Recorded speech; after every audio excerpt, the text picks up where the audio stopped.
तुम्हारी कथा सुनूंगा उतनी देर में तो पूरे खेत में हल चला लूंगा।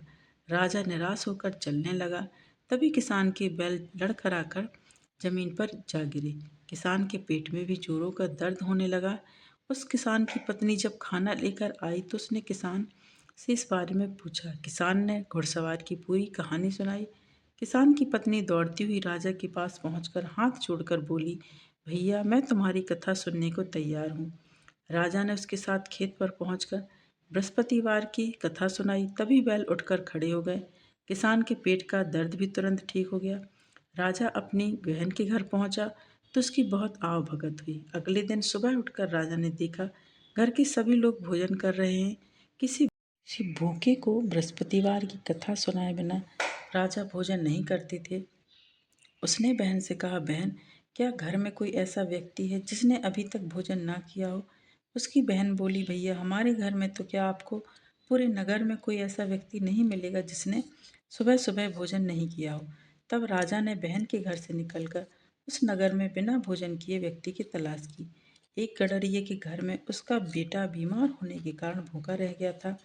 राजा ने उसको जाकर बृहस्पतिवार की कथा सुनाई। कथा सुनते सुनते गडरिये का बीमार बेटा बिल्कुल ठीक हो गया। सबने राजा की बहुत प्रशंसा की। एक दिन राजा ने अपनी बहन से कहा, बहन अब हम अपने घर जाना चाहते हैं, तुम भी हमारे साथ चलो, कुछ दिन वहाँ रहकर लौट आना। राजा की बहन ने अपनी सास से पूछा तो सास ने ताने देते हुए कहा, बहू मायके जाना है तो अकेली जाना, मेरे पोतों को ना ले जाना, क्योंकि तुम्हारे भाई की कोई संतान नहीं है। कहीं तुम्हारी भाभी मेरे पोतों पर कोई जादू टोना ना कर दें। दूसरे कक्ष में बहन की सास की बातें सुनकर राजा दुखी मन से अकेला ही अपने नगर को लौट आया। रानी ने राजा से कहा, आप तो अपनी बहन को साथ लाने की बात कहकर गए थे, फिर बहन को साथ क्यों नहीं लाए? तब राजा ने दुखी होते हुए कहा, रानी हम निसंतान हैं, इसलिए कोई हमारे घर आना पसंद नहीं करता। रानी ने राजा को समझाया, हे प्राणनाथ, हमें बृहस्पति देव ने सब कुछ दिया है, अब भगवान बृहस्पति देव हमें संतान भी अवश्य देंगे। बृहस्पतिवार को विधिव्रत व्रत करते हुए राजा रानी ने भगवान बृहस्पति देव से संतान के लिए प्रार्थना की। कुछ दिनों के बाद उन्होंने स्वप्न में दर्शन देते हुए कहा, हे राजन, तेरी मनोकामना अवश्य पूरी होगी। एक सप्ताह बाद ही रानी गर्भवती हुई। 10वें महीने रानी ने एक सुंदर पुत्र को जन्म दिया। राजा रानी जीवन पर्यंत बृहस्पतिवार का व्रत करते रहे। उनके घर में धन की वर्षा होती रही। इस तरह आनंद पूर्वक जीवन यापन करते हुए राजा रानी भगवान बृहस्पति देव की अनुकंपा से मोक्ष को प्राप्त करके सीधे वैकुंठ धाम पहुंच गए। बृहस्पतिवार को विधिवत व्रत करके जो स्त्री पुरुष भगवान विष्णु की पूजा करते हैं, भगवान उनकी सभी मनोकामनाएं पूरी करते हैं। दोस्तों, तो यह बृहस्पतिवार बृहस्पति देव भगवान की कथा थी। यदि आपको आज का ये वीडियो पसंद आया है तो वीडियो को लाइक करें, शेयर करें अपने दोस्तों के साथ, अपने परिवारजनों के साथ, ताकि वो भी कथा का श्रवण कर सकें और कथा का लाभ ले सकें। और यदि आप चैनल पर नए हैं तो चैनल को सब्सक्राइब करें, साथ ही बेल आइकन को प्रेस करें। इससे ये होगा कि मैं कोई भी वीडियो अपलोड करूँगी तो उसकी नोटिफिकेशन आपके पास पहुँच जाएगी। आगामी व्रतों एवं त्योहारों के लिए चैनल पर बने रहें। मिलते हैं नेक्स्ट वीडियो में दोस्तों।